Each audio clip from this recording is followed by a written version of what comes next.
안녕하세요. 오디오 웹진 플레인즈의 오디오 칼럼니스트 주규표입니다. 드디어 리바이벌 오디오의 플래그십급 대형 신제품이 출시를 했습니다. 아탈란테 7입니다.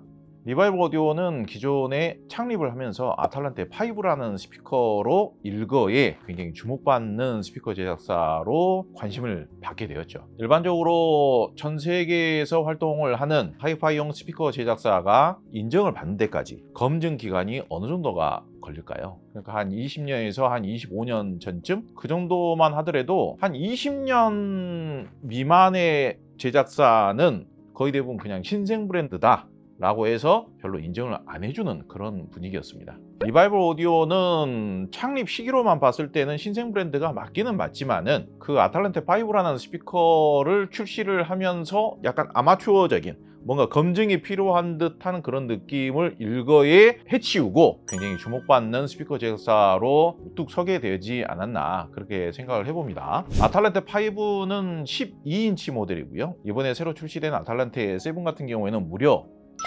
15인치 모델입니다. 그러니까 우퍼 사이즈가 대형급이 되고부터는 8인치 때부터서는 2인치씩 올라가거든요. 8인치에서는 10인치로 올라가고 10인치에서는 12인치로 올라가는 거죠. 12인치에서는 무려 3인치 차이로 15인치로 올라가게 되는 겁니다. 사실 찾아보면은 12인치 모델은 꽤 많이 있죠. 그런데 15인치 모델은 사실상 거의 존재하지를 않는다. 타사에서 15인치 모델을 찾아보면은 최소한 가격 차이가 2배에서 3배 뭐 그 이상급까지도 가격 차이가 납니다. 참고로 이 스피커의 현재 인터넷에 등록되어 있는 가격은 1600, 1700 이 정도로 등록이 되어 있습니다. 아탈란테 5에 비해서 가격이 한 1000만 원가량 더 비싸지기 때문에 역시 싸지는 않다 이렇게 생각하실 수 있겠습니다만 타사의 15인치급 모델과 비교를 해보면은 가격 차이가 무슨 200만 원, 300만 원 차이가 아니라 2배에서 3배 이상 가격 차이가 되기 때문에 엄청난 가격 차이라고 볼 수 있죠.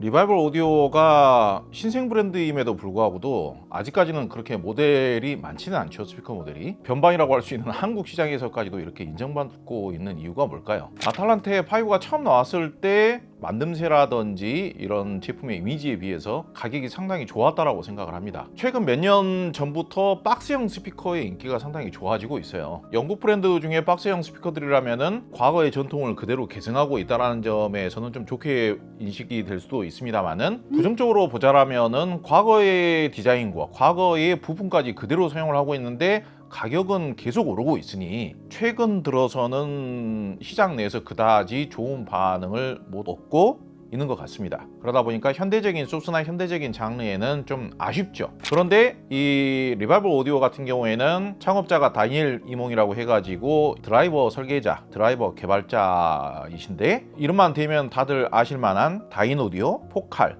이런 회사에서 드라이버 유닛을 개발 생산하시던 분이세요. 가장 막강하면서도 세게 인정받는 회사 아닙니까? 거기에서 트위터하고 미드레인지 우퍼 유닛 같은 것을 제작을 하시던 분이 자기네들이 직접 개발을 한 고급 드라이버 유닛들을 탑재를 해서 스피커를 제작을 하니까 가격 대비 성능이 좋을 수밖에 없는 것이죠. 신생 브랜드가 드라이버 유닛을 직접 개발하는 경우는 거의 없습니다. 드라이버 유닛 제작사에서 부품을 구매를 해서 제작을 하게 되면 이런 유닛들 개당 한 20만 원대에서 비싸면은 100만 원이 넘어가곤 합니다. 참고로 지금 이 스피커에는 드라이버 유닛이 하나 둘 셋 해서 6개가 들어갔잖아요. 이거를 타사에서 비싼 값을 주고 구매를 해서 제작을 한다라고 하면은 그만큼 제작 비용이 많이 인상이 되겠죠. 아탈란테 5 같은 경우가 뭐 12인치 모델이 타사에도 없지는 않습니다만은 굉장히 단단하게 만들어져 있고 고성능 드라이버 유닛을 탑재를 하고 있고 대표적으로 상당히 클래시컬하죠. 아탈란테 5는 12인치 우퍼 유닛을 탑재를 하고 있으면서도 마치 하이엔드급 스피커에서 나는 듯한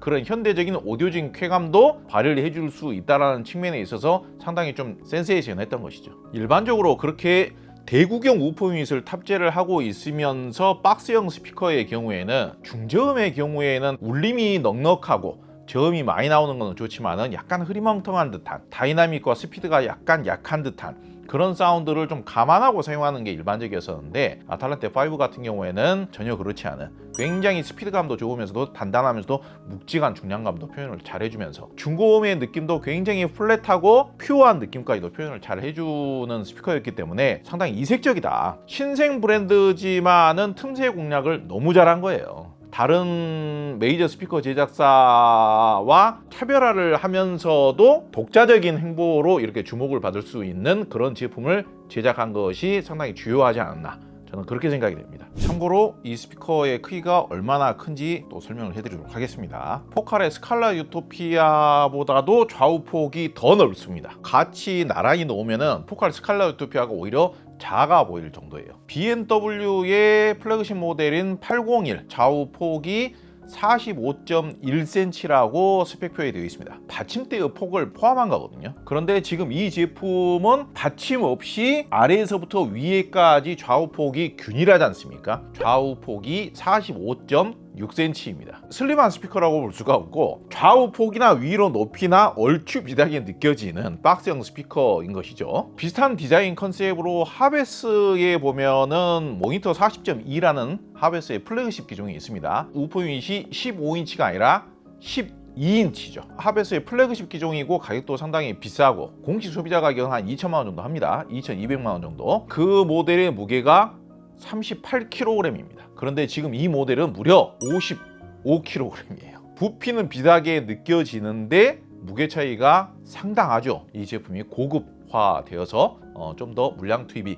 많이 되어서 제작이 되었다고 볼 수 있습니다. 내부 사진을 보게 되면은 이 격벽을 만들어 놓은 브레이싱 구조가 상당히 복잡하고 탄탄하죠. 그만큼 내부가 비어 있는 것이 아니라 꽉 채워서 불필요한 진동과 불필요한 통울림을 억제를 하고 있다는 것이죠. 뒤에 탑재되어 있는 이 자석 네오디뮴 마그넷입니다. 드라이버 유닛만큼은 타사에 비해서 더 고성능의 드라이버 유닛으로 새로 개발을 해서 탑재를 했다. 여러분께서 그렇게 생각하시면 되겠습니다. 과거 방식의 영국제 스피커라든지 아니면 과거 방식의 JBL 스피커라든지 이런 쪽 같은 경우에는 어느 정도 통울림을 오히려 이용을 하고 있죠. 울림이 좀 더 나오게끔. 지금 이 리바이벌 오디오 같은 경우에는 드라이버 기술로 충분한 만큼 저음은 우퍼 유닛에서 내준다. 통울림이 없어도 된다. 음질 성향에 대해서 이야기를 해보도록 할까요? 보시는 바와 같이 부드러우면서도 넉넉한 저음을 좋아하시는 분들께 굉장히 만족감을 줄 수 있는 그런 성향이라고 할 수 있겠습니다. 약간 의외였다라고 생각되는 부분이 아탈란테 5하고는 성향이 또 살짝 다른 것 같아요.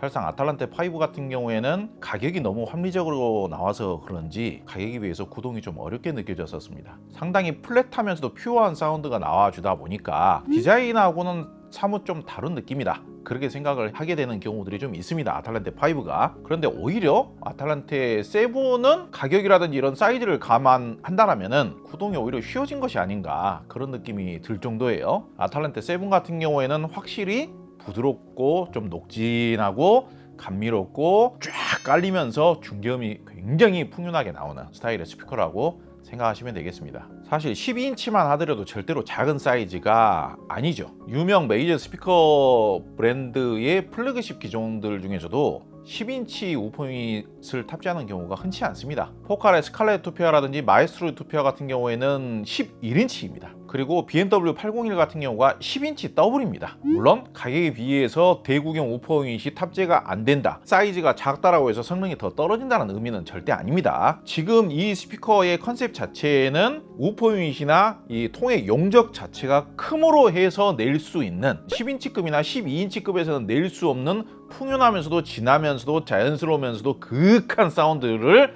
어렵지 않게 낼 수 있는 이 사이즈와 용적을 갖추고 있다는 데에서 의미를 찾을 수 있는 거거든요. 우리 사람은 못 해본 경험을 하게 되었을 때의 거기에서 만족감을 누릴 수 있게 되는 거거든요. 10인치급이나 12인치급은 어디서 많이 경험을 해봤어요. 우리가 경험을 많이 해봤기 때문에 그걸 상대평가를 하면서 어떤 게 더 좋으냐 이걸 따지게 되는데, 그거를 한 방에 넘어설 수 있는 게 아예 15인치로 올라가는 겁니다. 15인치급에서만 날 수 있는 음질의 영역이라는 게 따로 있는 겁니다. 사실상 이 스피커가 15인치 우퍼 유닛을 탑재를 했다고 해서 무조건 10인치급이나 12인치급보다 품질이 무조건 좋다, 이렇게 단정적으로 얘기할 수는 없겠지만은 타사에서는 낼 수 없는 15인치급의 우포 유닛과 이 어마어마한 용적의 울림으로만 해서 낼 수 있는 그런 풍요하면서도 그윽하면서도 진득하면서도 깊이 있는 사운드라는 것은 최소한 10인치급에서는 거의 나오기가 어렵죠. 무조건 스피커가 크다라고 하면은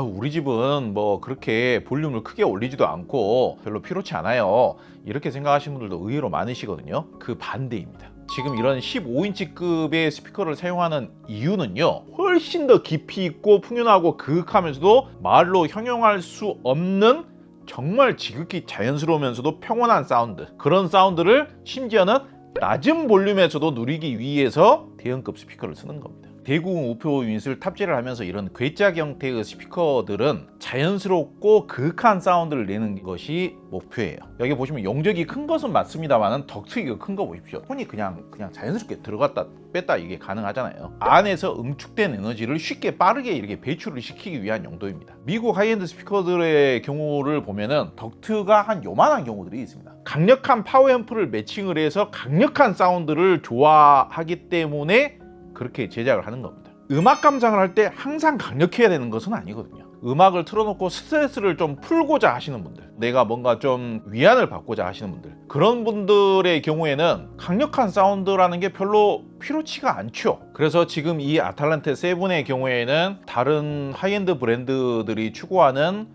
정확하면서도 화려하면서도 스펙타클하면서도 강력한 사운드를 추구하는 것이 아니라 부드러우면서도 농염하면서도 지극히 감미로우면서도 깊이감과 풍부함과 그런 사운드를 내는 스피커라고 여러분들께서 생각하시면 됩니다. 그 정도 큰 사이즈 스피커는 집이 울려서 사용을 못할 것 같다, 의외로 그런 걱정을 별로 안 하셔도 됩니다. 이게 일반적인 10인치급 모델과 비교를 해보더라도 비교가 안 될 정도로 공간감과 음장감은 월등히 좋아요. 잘만 세팅을 한다면 그냥 일반 인티앰프로도 나름대로 괜찮은 사운드가 만들어지고 있다고 생각을 해요. 지금 저희 청음실이 상당히 넓습니다. 좌우폭이 7m가 넘어요. 그리고 가정공간이 아니다 보니까 뻥 뚫려 있지 않습니까? 그러다 보니까 저음이 살짝 빈약하게 느껴져요. 그런데 지금 아탈란테 7으로 재생을 했을 때에는 따스한 햇살이 내려쬐면서 몸 전체가 그냥 녹아내리는 것 같은 사운드라고 생각하시면 될 것 같습니다. 지금 워낙 신제품이기 때문에 더 사용을 해봐야 됩니다. 리뷰 생활만 뭐 20년 이상 했기 때문에 앰프 한 두어 가지 연결을 해보면 기본기는 확인이 되죠. 처음에는 와, 이거 구동하기가 어마어마하게 어렵겠다 생각을 해서 모노블록 파워앰프를 연결을 했는데 뭐 흔한 표현으로 시체말로 아주 죽여주죠. 정말 그 자리에서 그냥 눕고 싶은 사운드가 나오죠. 그제부터는 이제 인티앰프도 매칭을 해보고, 인티앰프 중에서 좀 고가의 인티앰프여야겠죠. 성능이 좋다라는 인티앰프를 매칭을 하고 소스기기 매칭도 잘하고 그러면은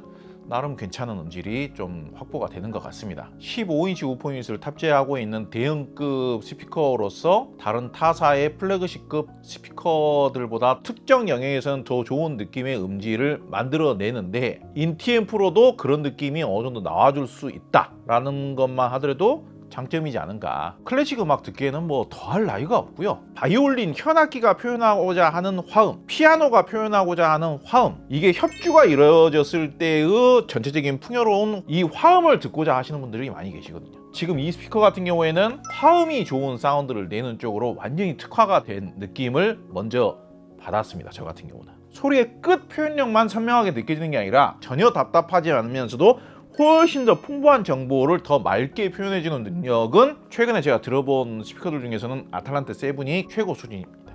더 강력하게 매칭을 해서 사용하는 것도 당연히 가능은 하죠. 비용이 또 많이 들기 때문에 그런 점들은 감안을 하시고요. 비용 부담을 줄이면서도 그렇게 매력적인 사운드가 가능하다는 점을 저는 장점으로 설명을 드리고 싶습니다. 궁금하신 분들이라면 꼭 한번 잘 세팅되어 있는 매장에서 청음을 한번 해보시기 바랍니다. 오늘 영상은 여기서 마치도록 하겠습니다.